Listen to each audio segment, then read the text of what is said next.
ચાલો આજે આપણે તરબૂચની સાલને તૂટી ફૂટી બનાવવાની છે. તો આપણે તરબૂચને પહેલું ખાઈ લીધું છે અને જે આ છાલ વધે છે એ સાલની આપણે તૂટી ફૂટી બનાવીશું. આમ પપૈયાની તૂટી ફૂટી બને છે, પણ આપણે તરબૂચમાંથી પણ તૂટી ફૂટી બનાવીશું. તો આપણે જે આ લાલ ભાગ છે એ બધું આપણે કાઢી નાખીશું. આ રેડ કાઢશે આપણે, રેડ ભાગ છે ને બધું આપણે કાઢી નાખીશું. હવે આપણે ગ્રીન ભાગ કાઢવાનો છે, તો એ પણ આપણે કાઢી નાખીશું. બંને ભાગ કાઢી અને વચ્ચે જે વ્હાઈટ ભાગ રહેશે, જે આ વ્હાઈટ ભાગ છે એ આપણે રાખવાનો છે. જો આ રીતે આપણે રેડ ભાગ અને ગ્રીન ભાગ બંને ભાગ આપણે કાઢી લીધો છે. હવે આપણે આને એકદમ ઝીણી ઝીણી, જે રીતે આપણે તૂટી ફૂટી હોય છે એ રીતે ઝીણી ઝીણી આ રીતે સમારી લઈશું. જો તમને ચોપિંગ બોર્ડ ઉપર ભાવે તો એના પર સમારવાનું, મને આ રીતે ટેવ પડી ગઈ છે, હું આ રીતે સમારું છું. તો આ રીતે આપણે બધા સોલી અને સમારી લઈશું. જો આ રીતે આપણે નાની કટકી કરી લીધી છે, જે રીતે તૂટી ફૂટી હોય ને એ રીતના આપણે કટકી કરી લીધી છે. આની અંદર આપણે પાણી નાખી અને એકવાર ધોઈ લઈશું.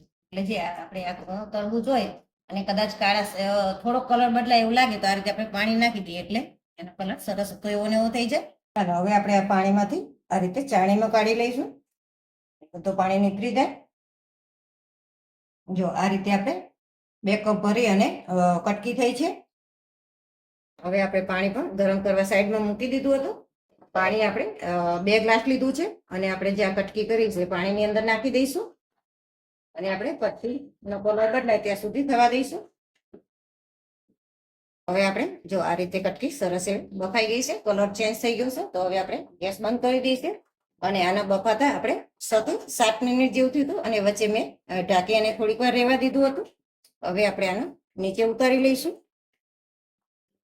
જો આ રીતે તમે ચમચામાં લઈ અને જોશો ત્યારે તમને એમ લાગશે કે તૂટી ફૂટી ક્રીમ કલરની હોય ને એ રીતે. હવે આપણે આને કાઢી લઈશું. તો આપણે આ રીતે ચાણી મૂકી અને નીચે વાસણ રાખવાનું છે અને આપણે આને ગાળી લઈશું. આ રીતે આપણે કટકી ગાળી લીધી છે. હવે આપણે ખાંડને ઓગાળવાની છે. તો એની માટે આપણે 2 કપ ભરી અને કટકી હતી, તો આપણે 1 કપ ભરી અને ખાંડ લેવાની છે. તો આપણે 1 કપ ખાંડ લીધી છે. હવે આપણે આની અંદર 1.5 કપ પાણી નાખીશું. 1.5 કપ નાખો કે 2 કપ નાખો, એનો કોઈ વાંધો ના આવે. થોડુંક વધારે પાણી હોય તો. અને આપણે ચાસણી નથી કરવાની. આમાં આપણે 1.5 કપ પાણી નાખ્યું છે. હવે આ ખાંડ ઓગળે એટલું જ આપણે આને ગરમ કરવાનું છે. જો આ રીતે ખાંડ ઓગળી ગઈ છે. બસ આની આપણે ચાસણી નથી કરવાની, ખાલી ખાંડ ઓગાળવાની છે. હવે આપણે જે આ કટકી બાફી અને રાખી છે એ નાખીશું. હવે આપણે આને થોડીક વાર થવા દઈશું. જ્યાં સુધી આ ચાસણીનો જે ખાંડનો બધો કસ કટકીની અંદર આવે ત્યાં સુધી આપણે થવા દેવાનું હતું. 8 થી 10 મિનિટ જેવું છે થયું છે આપણે આ ખાંડની અંદર આ ટુકડી નાખવામાં. તો હવે જો સરસ એવી થઈ ગઈ છે અને આપણે એક કટકો લઈ અને ચાખી લેવાનું કે એની અંદર ખાંડ હારી એવી ભળી ગઈ છે અને સરસ એવી આપણી આ ટુકડી ચડી ગઈ છે. એમ આપણે જોઈ લેવાનું. તો સરસ એવી આપણે તૈયાર થઈ ગઈ છે. તો હવે આપણે ગેસ બંધ કરી લઈશું અને હવે આપણે નીચે ઉતારી અને આપણે ઠંડી થવા દઈશું. ચલો આપણે આ ટુકડાનો ખાંડમાં નાખ્યાને 10 મિનિટ થઈ છે અને સરસ એવા થઈ ગયા છે ટુકડા.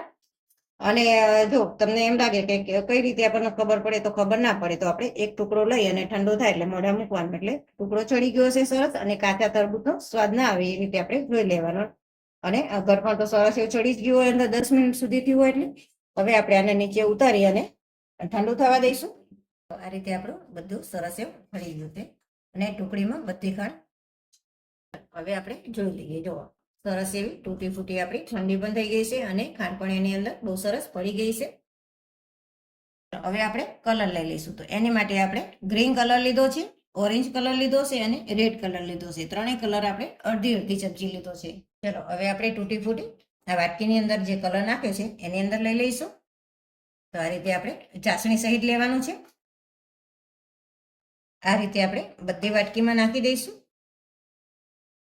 આ રીતે આપણે ત્રણેય વાટકીમાં તૂટી ફૂટી નાખી દીધી છે. હવે આપણે આ રીતે હલાવી અને મિક્સ કરી દઈશું. જો આ રીતે આપણે બધા કલરના નાખી એની અંદર તૂટી ફૂટી નાખી અને બધા કલર આ રીતે મિક્સ કરી દીધા છે. અને જો કલર પણ અત્યારથી કેવો સરસ આવી ગયો છે. તો હવે આપણે આ રીતે ત્રણેય કલર જોઈ લો. ત્રણેય કલર સરસ એવા મિક્સ કરી લીધા છે આપણે. જો આ રીતે આપણે કરીએ ઉપર તો પણ સરસ એવો થઈ ગયો છે. હવે આપણે આને 2 થી 2.5 કલાક આમના રહેવા દેવાનો છે, પછી આપણે જોઈશું.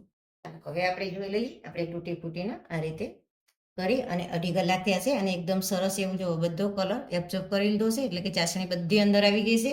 અને આ રીતે જો ઉપર ઠળી જાય એટલે આપણે માની લેવાનું કે બધી તૂટી ફૂટી એની અંદર બધો જે ચાસણી છે એ એબ્ઝોર્બ કરી લીધી અને અંદર નીચે બેસી ગઈ છે એટલે વજનદાર થઈ ગઈ બધું પાણી એની અંદર ભરાઈ એની ચાસણીનું. તો હવે આપણે આને ગાળી લઈશું. તો આપણે પહેલા એકવાર આ રીતે મિક્સ કરી લઈશું.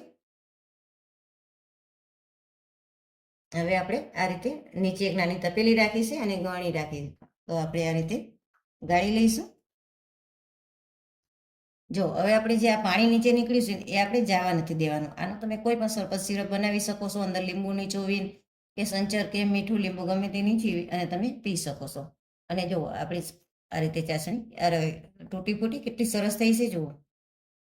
હવે આપણે આને સૂકવી દઈશું. તો એની માટે આપણે આ રીતે જારી લીધી છે ઓલવારી અને નીચે આપણે આ રીતે થોડીક ઊંચી હોય એ રીતના થાળી લીધી છે. જો બેઠી થાળી રહેશો તો સુકાશે ને આ રીતે થોડીક ઊંચું રહે તો સુકાય સારું અને જે પાણી હોય બધું એની અંદર નીકળી જાય. તો હવે આપણે આની અંદર નાખી દઈશું અને આપણે એને છૂટી છૂટી કરી દઈશું. થોડી આ રીતે આપણે છૂટી છૂટી કરી લેવાની એટલે ઝડપથી સુકાઈ જાય. જો આ રીતે આપણે 3 કલરને તૂટી ફૂટી સૂકવી દીધી છે. હવે આપણે આને પંખા નીચે સુકવવાની છે. અને જો તડકે તમારે સુકવવી હોય તો આસો પાત્રો તડકો આવે ને ત્યાં આગળ આપણે સુકવવાની. જો વધારે એકદમ તડકો આવતો હોય એવા તમે સુકવશો તો આનો કલર થોડો આછો થઈ જશે. એટલે વધારે તડકે આપણે આને નથી સુકવવાની. અને પંખા નીચે સુકવશો તો પણ સુકાઈ જશે. તો હવે આપણે આને સુકાવા દઈશું. ચાલો હવે આપણે તૂટી ફૂટી બનાવી છે. તો એનું આપણે આ પાણી વધ્યું છે એટલે કે આ ચાસણી છે. એટલે આ ત્રણેય પાણીનો સ્વાદ એક જ છે. અત્યારે આપણે એક પાણીથી કેન્ડી બનાવી છે. તો એની માટે આપણે લીંબુ નીચોવી લઈશું. તો આપણે એક ફાટ લીંબુ નીચોવ્યું છે. હવે આપણે સંચર નાખીશું. તો આપણે થોડું 1 ચમચી જેટલું સંચર નાખીશું, નાની ચમચી જેટલું. હવે આપણે આની અંદર ઠંડુ પાણી નાખીશું કારણ કે આ પાણી એકદમ ચાસણી જેવું વધારે ગળ્યું હોય છે એટલે મીડિયમ ગળું થઈ જાય એ માટે થોડુંક આપણે પાણી નાખ્યું છે અને આપણે સારું એવું મિક્સ કરી લઈશું બધું. હવે આપણે આ રીતે મોઢમાં ભરી લઈશું. જો આ રીતે કેન્ડી બનાવી અને તમે બાળકને આપશો તો બહારની પેપ્સી ખાવાનું ક્યારેય નામ નહીં લે અને ખુશ થઈ જશે. તો આ રીતે આપણે બધા મોઢ ભરી લઈશું. અને જે આ બીજો કલર વધ્યો છે એને તમારે આ રીતે કરવી હોય કેન્ડી તો કેન્ડી પણ કરી શકો છો અને શરબત બનાવવું હોય તો શરબત બનાવીને પણ તમે પી શકો છો.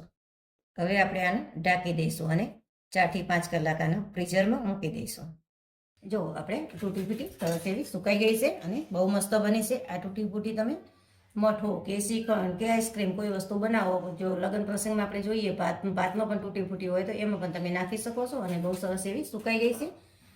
મેં 2 કલાક જેવી તડકે સૂકવી હતી અને પછી આખો દિવસ પંખે સૂકવી હતી એટલે એક જ દિવસમાં સરસ એવી સુકાઈ ગઈ છે. તો પણ મેં બીજી એક આખી રાત રાખી હતી એટલે સરસ એવી સુકાઈ જાય. હવા ના રહે અંદર થોડીક.